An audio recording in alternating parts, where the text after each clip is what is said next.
Is back again. आइए मित्रों, EVS के 21 दिसंबर 2021 के दमदार प्रश्नों की श्रृंखला में स्वागत रूपी आगाज करते हैं। मित्र, पहला प्रश्न है, नीचे दी गई सूचना पर विचार कीजिए। झील, झरना, तालाब, पहाड़ी, नदी उपरोक्त सूची में कौन सा अलग है, कौन सा भिन्न है? तो हमारा 4 नंबर उत्तर होगा पहाड़ियाँ। तालाब पानी, झरना में पानी, झील में पानी, पहाड़ियों में कहाँ है पानी? क्या अपने आप पानी? पहाड़ियों के रास्ते पानी निकलता है, वो अलग बात है। तो 4 नंबर उत्तर होगा ना दोस्त, हिल। नेक्स्ट, नीचे दिए गए कथनों पर विचार कीजिए। क्या विचार कीजिए साहब? कि गुजरात में लोग दाल के साथ चपाती खाते हैं और दाल में शक्कर डालते हैं। बिल्कुल सही बात है ना? सही बात है, एकदम सही बात है। In Gujarat people eat chapati with dal and dal they put sugar. दाल आदि में आप देखिएगा क्या डालते हैं, वे मीठा डालते हैं। केरल में अधिकतर लोग किसी भी कड़ी के साथ टेपी कोवा खाते हैं।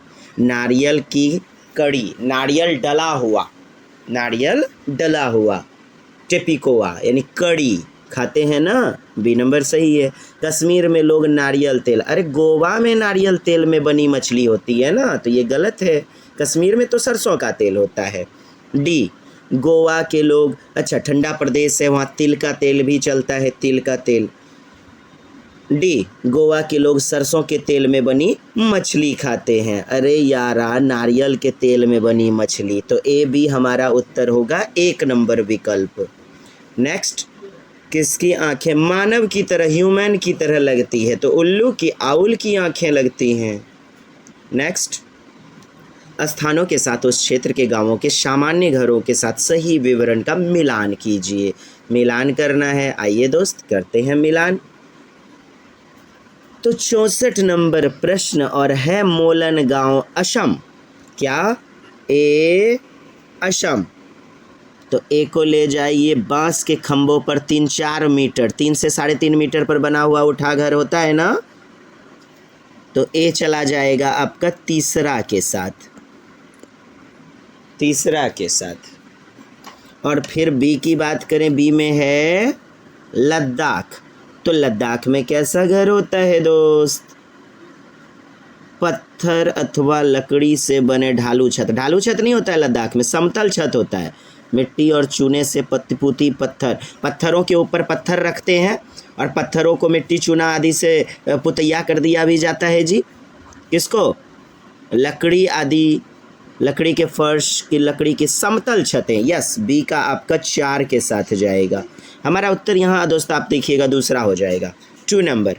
क्या? ये 2 नंबर। ए का 3, बी का 4 और सी का 5 होगा। सी में आपका है ना मनाली हिमाचल प्रदेश, तो यहाँ ढालू छतें होती हैं, ढालू छतें। तो सी आपका 5 के साथ चला जाएगा, 5 नंबर के साथ। और डी की जब बात करेंगे तो डी की बात करेंगे तो साहब आपका 1 नंबर, मिट्टी की मोटी दीवारें जिनकी कटीली झाड़ियाँ। कहाँ? राजस्थान की बात हो रही है, तो डी का 1 नंबर होगा, है ना? आपका दूसरा विकल्प उत्तर हो जाएगा, 2 will be the right answer. Next, हाथियों के विषय में देखिए, हाथियों के विषय में कई बार पूछा गया है ना, आपका 21 दिसंबर का प्रश्न है। Consider the following statement about elephants. तो हाथी एक साथ समूह, जिसे झुंड कहते हैं, में रहते हैं। तो बताइए, झुंड में रहते हैं ना? बिल्कुल। हाथियों के झुंड में केवल हथनियाँ और बच्चे, यानी कुछ बच्चे रहते हैं और हथनियाँ रहती हैं। बी भी सही है। हाथियों के झुंड में कितनी भी हाथनियाँ अपने बच्चों के साथ नहीं, कितनी भी हथियाँ नहीं, मने 14-15 के करीब कुछ बच्चे होते हैं ना जी, एवं कुछ बच्चे। तो आपका सी गलत है। डी, हाथी 4-5 वर्ष की आयु में झुंड। अरे यारा, लगभग 14-15 वर्ष की उम्र में झुंड छोड़ देते हैं हाथी, जो मेल होते हैं। यह भी गलत। इसके पश्चात वो अपना झुंड छोड़कर हाथियों के झुंडों में शामिल हो जाते हैं। कथन सा ए और बी केवल आपका उत्तर होगा 3 नंबर। ए और बी केवल 3 नंबर उत्तर होगा। हमने अपनी नोट्स में पढ़ाया है ना जी। आइए देखिए मैथमेटिकल कैलकुलेशन करके, कोई व्यक्ति 29 सितंबर 2019 को एक एक्सप्रेस में बैठ रहा है। सितंबर में कितना दिन होगा? जनवरी, फरवरी, मार्च, अप्रैल, मई, जून, जुलाई, अगस्त, सितंबर 30 दिन का होगा कि नहीं होगा, है ना। तो 29 तारीख से जाना है 1 अक्टूबर में, क्या 1 अक्टूबर में जाना है ना। तो 29 सितंबर 2019 से सूरत गुजरात से नागरकोइल केरल में बैठा, तो 20:45 का मतलब क्या होता है? शाम का, रात का 8:45 ना, तो 8:45, ठीक। अब जो वह नागरकोइल पहुंच रही है वो 1 अक्टूबर को, अर्थात 12:45 में पहुंच रही है। तो 12:45 का मतलब क्या हुआ? भोरका वाला ना 12:45, है ना। और यदि रात वाला होता तो 0 ऐसे 45 लिखा रहता, माने अंतर्राष्ट्रीय घड़ी होती है ना जी, 12 के बाद 13, फिर 14, फिर 15। अब देखिए 29 तारीख से 30 तारीख का पूरा 24 घंटा मिल गया ना, ठीक। टाइम निकालना है आपका, डिस्टेंस तो दिया गया है दूरी की 2200 किलोमीटर, टाइम निकालिएगा तब ना स्पीड यानी औसत चाल पता चलेगा। हाँ जी, औसत चाल तब ना, दूरी बटा समय से भाग दीजिएगा, डिस्टेंस बाय टाइम, है ना जी दोस्त। तो चलिए कुल समय कितना हो जाएगा? 8:45 चल रहा है, यानी कि रात के 20:45 8 बजे से 8:45, और फिर 30 तारीख, और 30 के बाद 1 अक्टूबर तो सुबह पहुंच ही गया। तो 24 घंटा इधर, 8:45 से रात का 8:45 से 12:45 तक कितना समय होगा बताइए? 45 को छोड़िए, सोचिए कि 8 4 12, है ना। तो 12 और 3 इधर, 15 घंटा इधर होगा, और 24 घंटा आपका ये एक दिन का टोटल। और इधर आप यदि चलते हैं 8:45 यानी कि रात के 20:45 से अगले दिन के 12:45 में, तो कितना 15 घंटा होगा। तो 15 घंटा और प्लस 24 घंटा, कितना हुआ टोटल? 40 घंटा। तो 2240/40 कितना आएगा? 55 उत्तर आ जाएगा। तो तीसरा नंबर उत्तर होगा। मतलब चाल बराबर स्पीड बराबर क्या होता है? डिस्टेंस बटा टाइम, दूरी बटा समय। तो दूरी है 2200, और अभी हमने समय निकाला 24 घंटा, एक दिन पूरा, और 15 घंटा, टोटल हो गया कितना? 24 15, इधर 29 15 नहीं, इधर 16 होगा, 16 घंटा आता है, ठीक है जी। 8:45 से आप जाइए ना 12:45 तक, 12:45 मतलब उधर 24:45 तक आपको जाना है, तो 16 घंटा निकलेगा, और 16 और 24 कितना हुआ? 40 हुआ। तो 40 घंटे से भाग दे रहे हैं 2240 को, कितना? 55 निकल गया। 3 will be the right answer. Next, क्या प्रश्न है दोस्त, जबरदस्त, वाह। कहता है बगीचा में, हाँ, रम खेलवना के बगीचा में तेज पत्ता, छोटी इलायची, बड़ी इलायची, काली मिर्च, वही गोल मिर्च, अरे ये सब मसल्ले न है हो। देखिए प्रेजेंस ऑफ माइंड, 60% बोला था पूछेंगे तार्किकता पर आधारित, और पूछ लिया। तो मसालों का बगीचा किसे कहा जाता है? केरल को। और तीसरा उत्तर होगा कि नहीं? यस, क्या प्रश्न है। मसालों का बगीचा केरल, निपैंथिस के बारे में है, ठीक। घटपर्णी पौधा ऑस्ट्रेलिया, इंडोनेशिया, भारत के मेघालय में पाया जाता है ना जी। पत्तियों से ढका हुआ होता है, और एक प्रकार की सुगंध निकलती है, आवाज़ नहीं, सुगंध। हाँ, छोटे छोटे जीव जंतु, शिकार, कीड़े मकोड़े, मेढक, चूहा, ये सब क्या होते हैं ना, फंस जाते हैं और शिकार कर लिया जाता है। नाइट्रोजन की पूर्ति करने के लिए ऐसा करते हैं, है ना जी दोस्त। चलिए, और आपका 68 का यहाँ ए हो जाएगा, बिल्कुल सही बात है। बी हो जाएगा, हमारे देश में नहीं पाया जाता, गलत बात है। हमारे देश में पाया जाता है, मेघालय में पाया जाता है ना, बी गलत हो जाएगा। यह पौधे कीड़े मकोड़ों खींचने के लिए मोहक आवाज़ नहीं निकलता है, एक प्रकार का क्या, सुगंध। डी, इसका आकार घड़े जैसा होता है, जिसका मुंह पत्तियों से ढका होता है। कोई भी कीड़ा मकोड़ा इसके मुंह में ऊपर पहुंचते ही इसमें फंस जाता है और बाहर नहीं निकल पाता। ए और डी विकल्प सही है, 2 will be the right answer. Yes, घटपर्णी पौधा, निपैंथिस या कीट भक्षी पौधा होता है ना जी, नाइट्रोजन की पूर्ति करने के लिए। सुराही नुमा इसका जो है ना आकृति बना रहता है। दांडी यात्रा तो 12 मार्च 1930 ईस्वी कहाँ? अहमदाबाद से साबरमती मतलब अहमदाबाद जो था, मैंने दांडी तक यात्रा किया गया था ना। तो यह घटना कब घटी थी? तो देखिए विकल्प आपका जो है बताइए, एकदम गलत दिया है ना। 12 मार्च 1930 होना चाहिए ना, 1930 नहीं है। तो आपके आंसर सीट में 9 लिखा होगा। 9 का मतलब क्या होता है कि 1 नंबर आपको दिया गया।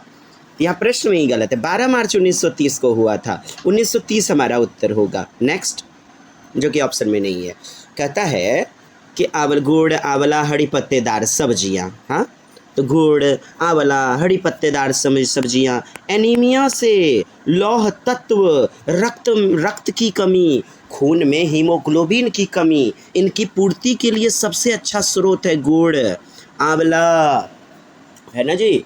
गुड़ आंवला हरी पत्तेदार ग्रीन लीफी वेजिटेबल्स। तो अनीमिया, रक्त की कमी से बचाएगा, पूर्ति करेगा, तो उत्तर हो जाएगा। माउंट एवरेस्ट, वही कुमारी बछेंद्री पाल, माउंट एवरेस्ट, है ना जी। सागर माथा नेपाल में जिसे कहते हैं, यह हमारे देश का भाग है, यह नेपाल देश का भाग है जी। इसकी ऊंचाई चोटी 89 माने 8800 है ना, 8848, 8850 और अब 8900 मीटर है कि नहीं है? बिल्कुल है। बी नंबर 8900 बढ़ते जा रहा है ना, ये बढ़ने वाली चट्टानें हैं। बछेंद्री पाल इस पर्वत की चोटी पर कदम रखने वाली भारत की प्रथम महिला बनी। तो प्रथम महिला बनी, बिल्कुल। कुमारी बछेंद्री पाल भारत की पहली और विश्व की 5वीं है शायद, है ना। इस पर्वत की चोटी पर हमारे देश का राष्ट्रीय ध्वज सर्वप्रथम 23 मई 1994 की दोपहर को गाड़ा गया। बताइए, कुमारी बछेंद्री पाल आई होप 84 में चढ़ी हुई थी, 94 दिया गया है, गलत है ना। ए, बी और सी केवल उत्तर होगा, 2 नंबर हमारा उत्तर होगा। नेक्स्ट लीजिए, बनाइए प्रश्न को। एक डॉक्टरवा है, घर एक्स पर स्थित है, घर होकर एक्स पर, उसका अस्पताल, क्या उसका अस्पताल, ले जाइए उसको अस्पताल वाई, ठीक है जी। तो सीधी सड़क नहीं है, अतः डॉक्टर पहले ए पर जाते हैं जो एक्स के ठीक पूरब में, एक्स का पूरब किधर होगा? इधर होगा ना। तो 500 मीटर, पूरब तो इधर ही होता है ना, आप जानते हैं, ऊपर में उत्तर, नीचे में दक्षिण, इधर पूरब और इधर पश्चिम होता है। चलिए 500 मीटर दूरी पर चले गया पूरब। फिर वह बी पर जाते हैं जो ए के ठीक दक्षिण में, ए के दक्षिण में 400 मीटर, दक्षिण नीचे ना होता है, तो 400 चले आइए, ये आ गया आपका बी, ये था ए, तो बी पर चले आए 400 मीटर। फिर वह सी पर जाते हैं जो बी के ठीक पश्चिम में, बी का पश्चिम इधर ना होगा, हाँ, बी के ठीक पश्चिम में 90 मीटर, आप आ गए सी पर 90 मीटर पर। और अंत में वह अपने अस्पताल पर पहुंचते हैं जो सी के ठीक उत्तर में 80 मीटर दूरी पर है। उत्तर में मतलब ऊपर 80 मीटर, यहीं पर ना उत्तर में, ये पहुंच गया आपका वाई नामक अस्पताल। तो अस्पताल के सापेक्ष डॉक्टर के घर की दिशा, आप देखिए, अस्पताल के सापेक्ष ये हो गया यहाँ पर अस्पताल, तो इसके सापेक्ष यही ना घर जा रहा है, अर्थात यहाँ पर आप ड्रॉ कर लीजिए यदि आपको दिक्कत होता है। तो यहाँ से आप जाइएगा ऐसे, तो ये उत्तर और ये पश्चिम, तो उत्तर पश्चिम हो जाएगा। उत्तर आंसर क्या हो जाएगा? उत्तर पश्चिम। अरे यारा, 8 प्रकार का डायरेक्शन मैंने बताया है ना, ये उत्तर दक्षिण, ये पूरब और ये पश्चिम, और बीच में इधर क्या होगा? उत्तर पश्चिम, इधर उत्तर पूरब, इधर दक्षिण पूरब और ये दक्षिण पश्चिम, यानी साउथ पोल को लेना है पहले, दक्षिणी ध्रुव को, और इधर उत्तरी ध्रुव को। चलिए, आपका उत्तर हो गया ये उत्तर पश्चिम, 2 नंबर। यही उल्टा पूछता कि एक्स घर के सापेक्ष अस्पताल, घर के सापेक्ष पूछता अस्पताल वाई, तो आप बोलते दक्षिण पूरब, है ना दोस्त।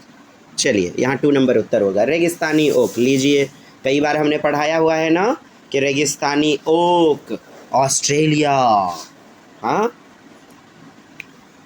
क्या होता है साहब रेगिस्तानी ओक? ऊपर का जो तना होता है 10-12 फीट, यानी कमरे के आकार का इतना होता है, यानी 3-3.5 मीटर ऊपर तना, और इसका 30 गुना नीचे जड़ जाता है जब तक कि पानी ना मिल जाए। जब तक कि पानी न मिल जाए। और लोग इसके तने में पतला पाइप, कोई भी पाइप लगा करके पानी वगैरह पी के अपनी प्यास बुझाते हैं। तो ये कहाँ पाया जाता है? रेगिस्तानी ओक। इसमें पत्तियों की जगह कांटे होते हैं, इसकी जड़ें उथली होती हैं, माने जड़ें निकली होती है।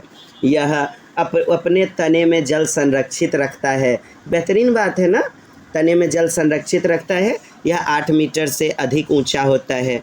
यह 8 मीटर से अधिक ऊंचा ऊपर में होता है। ऊपर में तना कितना 10-12 फीट का होता है ना, तो कहता है मीटर में कि इससे ऊंचा है। तो कौन सा सही नहीं है? तो कौन सा सही नहीं है? इसमें पत्तियों की जगह कांटे होते हैं। रेगिस्तानी ओक। देखिए दोस्त, जो रेगिस्तानी ओक है यानी डिज़र्ट ओक है, डेजर्ट रेगिस्तान मरुस्थल डेजर्ट ओक ऑस्ट्रेलिया में पाया जाने वाला है। ठीक है, इसकी जड़ पानी की तलाश में बहुत गहराई तक जाती है, अर्थात ऊपरी तना जो होता है 10-12 फीट का, ठीक है, 10 से 12 मतलब 10 से 12 फीट यानी कमरे के आकार का, उसका जड़ जो होता है 30 गुना गहराई तक, जब तक कि पानी न मिल जाए। तो 30 गुना का मतलब क्या हो गया? लगभग 300 फीट। 300 फीट तो उतना गहराई तक जाता है नीचे। अच्छा, रेगिस्तान सूखा इलाका, पानी की ज़रूरत होती है, पथिक पीते हैं और बाल्टी का बाल्टी भर सकते हैं। आप अपने घर के घरेलू काम में यूज करने के लिए ले जा सकते हैं। इस पानी को संचय कर सकते हैं घर में, एकदम चापाकल की तरह समझिए ना। और यह बातें क्या कि यह जो होता है लगभग 3 से 3.5 मीटर से भी अधिक ऊंचा होता है। मीटर की यदि बात करें तो यहाँ पर यह 8 मीटर से अधिक ऊंचा होता है।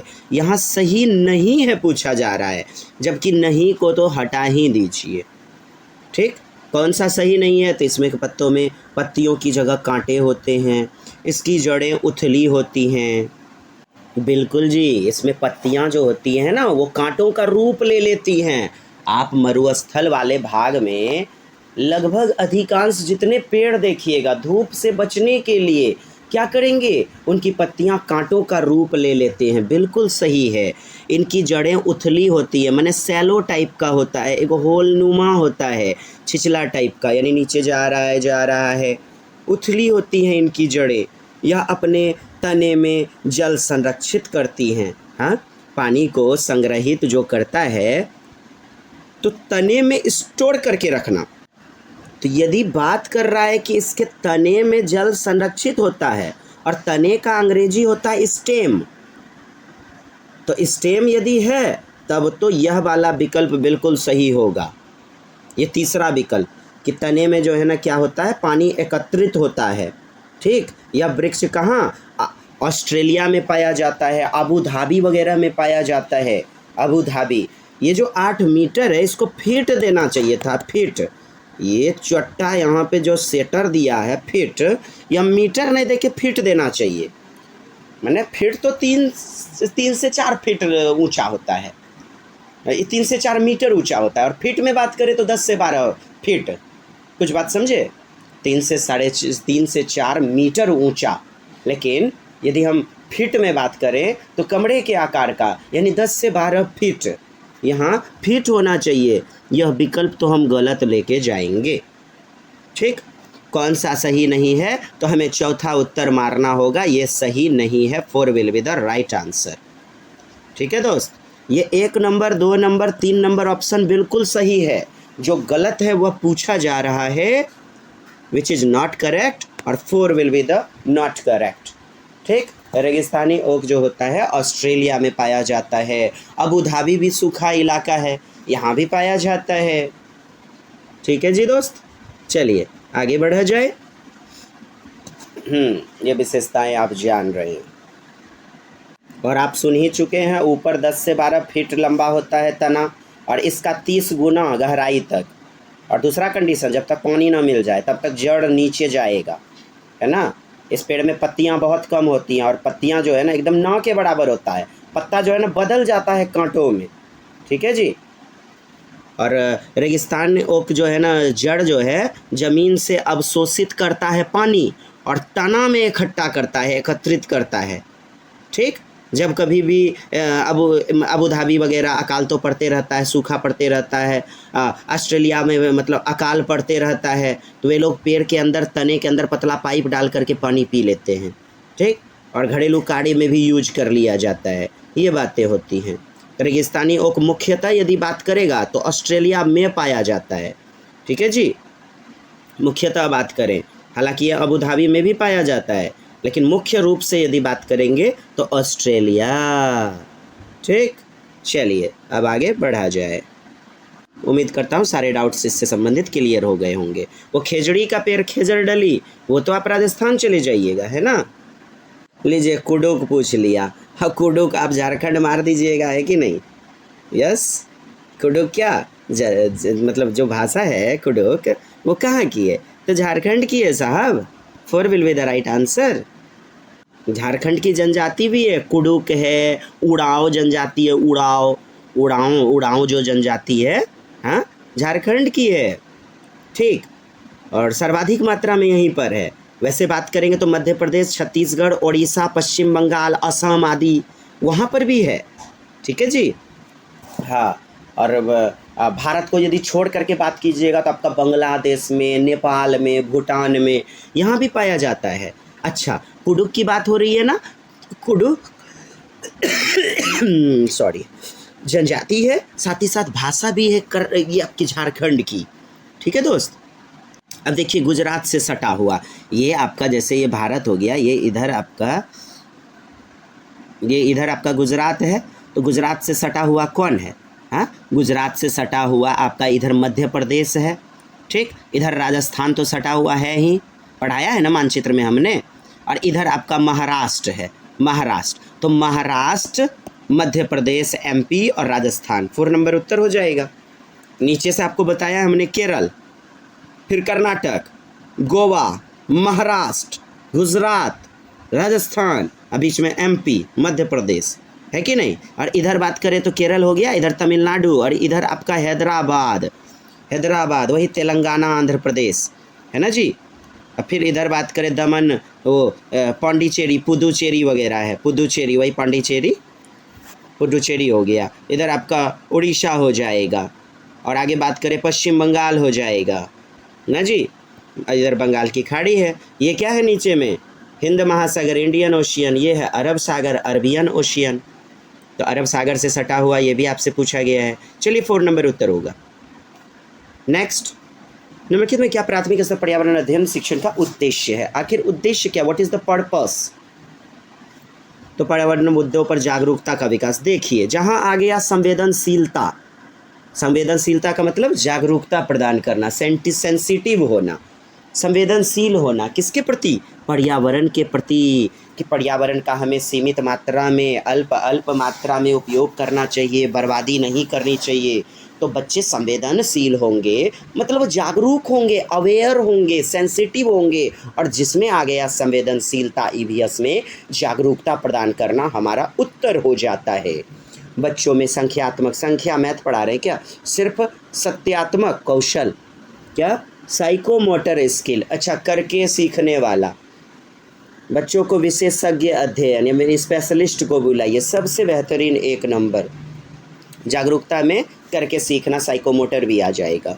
77 नंबर आपका class 5 chapter a seed tales a farmer story का कक्षा 5 में एगो चैप्टर है ना जी, कि किसानों की कहानी, बीज की जुबानी, क्या, किसानों की कहानी, बीज की जुबानी, है ना।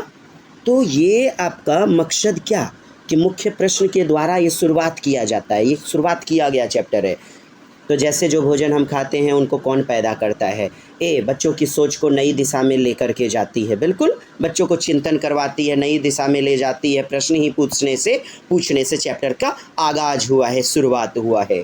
बी, बच्चों के सीखने की प्रक्रिया में सहायता करती है। यस, बच्चों के स्मरण आधारित कौशल, माने रट्टा मार में सहायता, स्मरण आधारित समझ रहे हैं ना, क्या, support children to develop memory based skill, तो स्मृति, रट्टा मार नहीं चलेगा, कक्षा में अनुशासन नहीं चलेगा, बाल केंद्रित शिक्षा प्रणाली का हनन होगा, तो ए और बी हमारा उत्तर होगा। नेक्स्ट, चलिए निम्नलिखित में क्या पर्यावरण छोड़िए सुझाव तो थीम का उप थीम है। देखिए दोस्त, आप पहले समझ लीजिए कि उप थीम कितने हैं, 4, और मुख्य थीम की बात करें, मेन वाला थीम है 6 गो। क्या गो है? 6 गो थीम है। देखिए, परिवार एवं मित्र, फिर उसके बाद आपका आवास, देखिए परिवार एवं मित्र, फिर करते हैं भोजन, फिर करते हैं जल पीते हैं यानी पानी जल, फिर उसके बाद आवास बनाते हैं, तत्पश्चात यात्रा करते हैं, यात्रा ट्रैवल, और फिर उसके बाद चीज़ें जो हम सोचते हैं और करते हैं, फैमिली एंड फ्रेंड्स। और इसके अंतर्गत 4 गो उप थीम है, इसी के अंतर्गत 4 गो उप थीम है। और दूसरा आपका क्या है? फूड है, फिर वाटर है, फिर सेल्टर, और फिर जाके आपका ट्रैवल है, यात्रा करना। अंत में आपका क्या है? थिंग्स वी मेक, चीज़ें जो हम बनाते हैं और जो करते हैं, things we make and do. और यहाँ पर आप देखिए, परिवार एवं मित्र मुख्य थीम हो गया, चीज़ें कैसे बनाते हैं कैसे करते हैं मुख्य थीम, आवास, जानवर और पौधे, यही तो आपका उत्तर हो जाएगा। ये उप थीम के अंतर्गत आते हैं, सब थीम के अंतर्गत आते हैं, जो कि 4 हैं, है ना दोस्त? 4 उप थीम जो हैं, शिक्षण, मतलब 4 उप थीम क्या है? संबंध है, कार्य एवं खेल है, पशुएं हैं, पौधे हैं। हाँ जी। तो उप थीम कौन कौन से हैं? उप थीम हैं संबंध, रिलेशंस, कार्य एवं खेल, वर्क एंड प्ले, पशुएं, एनिमल्स, और पौधे, ठीक है, प्लांट्स वगैरह।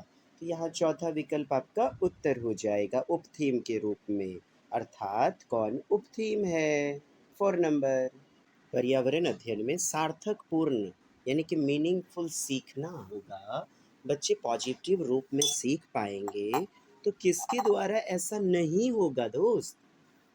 तो क्या हो जाएगा? किससे? कहानी क्या? इसके द्वारा तो बच्चे बेस्ट ढंग से सीखते हैं। बच्चों को पर्यावरण को खोजने के अवसर देना बेस्ट है।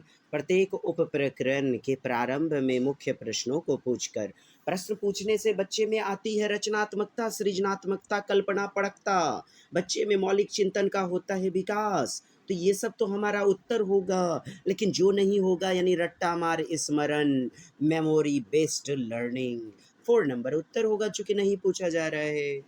नेक्स्ट, निम्नलिखित में सीखने का अध्ययन पर्यावरण अध्ययन आधारित है। तो मूर्त से अमूर्त आधारित है ना? वैश्विक से सामान्य, सामान्य से वैश्विक भले होता भी है, यानी बच्चे की मूर्त दुनिया से फिर वैश्विक दुनिया में। तो 1 नंबर मूर्त से अमूर्त, कॉन्क्रीट टू एब्स्ट्रैक्ट। पर्यावरण अध्ययन का गुण होना चाहिए, क्या होना चाहिए? गुण। तो गुण होना चाहिए, यह एकीकृत होना चाहिए, एकीकृत विषय, इंटीग्रेट करके पढ़ाया जाना चाहिए, ऐसा होता है। यह संदर्भित यानी कि कंटेक्चुअल होना चाहिए, यह बाल केंद्रित है, यह एक विषय मात्र है। केवल यह एक विषय है क्या? अरे एकीकृत तो पढ़ाते ही है, यह संदर्भित, संदर्भ से जोड़ के, पूर्व अधिगम से जोड़ के, बच्चे के बाहरी वातावरण संदर्भ से जोड़ के पढ़ाते हैं। यह चाइल्ड सेंटर्ड होता है। क्या नहीं होता है? नहीं पूछा जा रहा है, 4 नंबर नहीं होता है। It is not only subject. भोजन किस प्रकार से खराब होता है, ठीक है, इससे संबंधित प्रयोग के संचालन में पर्यावरण अध्ययन बच्चों की सहायता करती है। इसका प्रयोग कौन सा, मतलब ये किस चीज़ में मदद नहीं करेगा? आखिर क्या मकसद, पर्पस नहीं हो सकता है? तो क्या नहीं हो सकता है? स्मरण, रट्टा मार, क्या? रट्टा मार, रोट लर्निंग, बिल्कुल देखते हैं, आप बता सकते हैं। मतलब कि पर्यावरण अध्ययन में बच्चों की ज्ञान की रचना के लिए प्रभावशाली संसाधन नहीं होगा। तो क्या नहीं होगा? वास्तविक जीवन से जोड़ना, बिल्कुल। समुदाय सदस्य, कक्षा की 4 दीवारी, बच्चों के स्थानीय संसाधन का उपयोग करना, बिल्कुल स्थानीय संसाधन का उपयोग करते हैं, है ना? कक्षा की 4 दीवारी मतलब 4 वॉल्स ऑफ द क्लासरूम। तो क्या पर्यावरण बच्चों के लिए ज्ञान की संरचना में प्रभावशाली संसाधन नहीं होगा? तो कक्षा की 4 दीवारी से जोड़ देना, यह संसाधन नहीं होगा, यानी सी नंबर। बोले तो 2 नंबर विकल्प आपका केवल सी नहीं होगा। कहता है बोलती इमारतें एक पर्यावरण अध्ययन का तरीके से मतलब संपादित किया जाता है। बोलती इमारतें, है ना जी? जैसे वो जो है ना आपका क्या गोलकोंडा का किला दिया गया है, गोलकोंडा का किला 5वें अध्याय 5वें क्लास जो है उसकी ईवीएस नोट्स में है ना जी। गोलकोंडा का किला। तो ये सब कहता है अर्थपूर्ण तरीके से संपादित किया जाता है। 5 उपविषय की बोलती इमारतें। तो कौन सी युक्ति के द्वारा, तो कौन सी युक्ति के द्वारा, तो मानचित्र और चित्र मैंने क्या बताया, जहाँ मैपिंग आ जाए, मानचित्रण, उसका मतलब क्या होता है, मैपिंग या मानचित्रण, मतलब स्थान, दिशा, दूरी, हर स्थिति के सापेक्ष चीज़ों को समझ पाना। व्याख्यान और चर्चा बताया है ना, लेक्चर वगैरह कौन पसंद करेगा, क्या ये बाल केंद्रित होता है, हाँ ये तो टीचर सेंटर्ड होगा। सर्वे के संचालन के उपरांत चर्चा, तो सर्वे का संचालन वगैरह हो गया, ठीक, तो उसको उसके दौरान जो है ना क्या कर रहे हैं, चर्चा कर रहे हैं। कभी नहीं नारा लिखना, मतलब सर्वे के दौरान संचालन, किसको किसको अपना सकते हैं, ऑप्शन के आधार पर देखना होगा, है ना जी। मतलब सर्वे के दौरान चर्चा में शामिल करना बच्चे को चाहिए ना। तो ए और सी आपका ठीक है, केवल ए और C will be the right answer, 1 number. Next, बच्चों के सीखने की प्रगति का वर्णन अभिलेख, हाँ क्या कहलाता है, oral technique, project, observation technique, assignment. यहाँ पोर्टफोलियो है ही नहीं, ठीक, पोर्टफोलियो नहीं है। और पोर्टफोलियो के बाद यदि एनेक्डोटल रहता तो एनेक्डोटल को उत्तर मारते, लेकिन यहाँ अवलोकन के आधार पर अर्थात ऑब्जर्वेशन के आधार पर बेस्ट ढंग से बच्चों की सीखने की प्रगति को कर सकते हैं। 3 नंबर उत्तर। CCE वही कंटिन्यूअस एंड कॉम्प्रिहेंसिव इवोल्यूशन, ठीक है। तो स्व आकलन बताया है ना आज भी कक्षा में, माने असेसमेंट एज लर्निंग, माने अधिगम के रूप में आकलन वो बेस्ट होता है, अधिगम के समान, माने के रूप में इंग्लिश में बताया है ना, एज आ गया ना तो के समान आकलन, बिल्कुल 1 number. Self assessment on learning जो होता है, बच्चों की सीखने की प्रगति आंकने के शिक्षक द्वारा पोर्टफोलियो का उपयोग किया जाता है। तो पोर्टफोलियो जो होता है, तो पोर्टफोलियो में क्या, बच्चों की सीखने की प्रगति का एक संचयी अभिलेख है। क्या संचयी अभिलेख है, बिल्कुल। बच्चों द्वारा अपने कार्यों के प्रदर्शित करने में समर्थ बनाता है, बिल्कुल। अपने कार्य बच्चे खुद भी करते हैं, अपना लेखा जोखा, और टीचर भी करते हैं, अभिभावक भी करते हैं। सिर्फ 1 वर्ष में बच्चों के स्कूल की उपस्थिति, यार सिर्फ 1 वर्ष में अपने डे बाय डे लेखा जोखा, दिन प्रतिदिन का लेखा जोखा 2 साल पुराना भी तो हो सकता है। सी नंबर तो गलत होगा। डी, बच्चे को सीखने और आकलन में सक्रिय भागीदार, तो सक्रिय नन्हा अन्वेषक, डी नंबर उत्तर, ए बी और डी विकल्प सही होगा। नेक्स्ट, पर्यावरण अध्ययन में बच्चों के लिए संवेदनशील मुद्दा जैसे लिंग भेद अर्थपूर्ण संपादन किया जा सकता है, तो किसके द्वारा कर सकते हैं, बच्चों के मध्य बातचीत का संचालन करके, यानी वार्तालाप विधि के माध्यम से। प्रदर्शनी व्याख्यान गलत होगा, व्याख्यान के बाद लेक्चर वगैरह गलत होगा, 1 नंबर उत्तर। कौन सा पर्यावरण आकलन में सबसे कम उपयुक्त है, कहता है कि कम उपयुक्त है, तो कम उपयुक्त क्या होगा, बंद उत्तर वाला, अभिसारी, जिसे कन्वर्जेंट कहते हैं, सीमित अंत वाला, या in the box thinking. 1 number उत्तर जो कम होगा गलत होगा। बाकी देखिए अपसारी होता है विस्तारित मुक्त अंत वाला, सृजनात्मक, जिसे कहते हैं डाइवर्जेंट थिंकिंग, ओपन एंडेड। तो 1 नंबर गलत होगा, और यही तो पूछा जा रहा है, यानी 1 नंबर उत्तर होगा। नेक्स्ट, लास्ट, पर्यावरण अध्ययन आकलन का संकेतक होना चाहिए, तो कैसे, बच्चे को सहयोगात्मक गतिविधि कोलैबोरेटिव लर्निंग के माध्यम से करवाइए। स्मरण रट्टा एप्लीकेशन नहीं चलेगा, पेपर पेंसिल टेस्ट अर्थात लिखित वाली परीक्षाएं नहीं चलेंगी, पाठ्य पुस्तकें book centred, text book centred नहीं होगा, नहीं होगा, नहीं होगा। क्या हो जाएगा, सहयोगात्मक गतिविधि कोलैबोरेटिव लर्निंग, जहां बच्चों में एक दूसरे को लेकर के राष्ट्रीय नैतिक सौहार्दता, एकता, अखंडता, नैतिक मूल्य विकसित होंगे। तो कोलैबोरेटिव लर्निंग, और वाइगोत्स्की का सिद्धांत भी है सामाजिक सांस्कृतिक अंतःक्रिया सिद्धांत।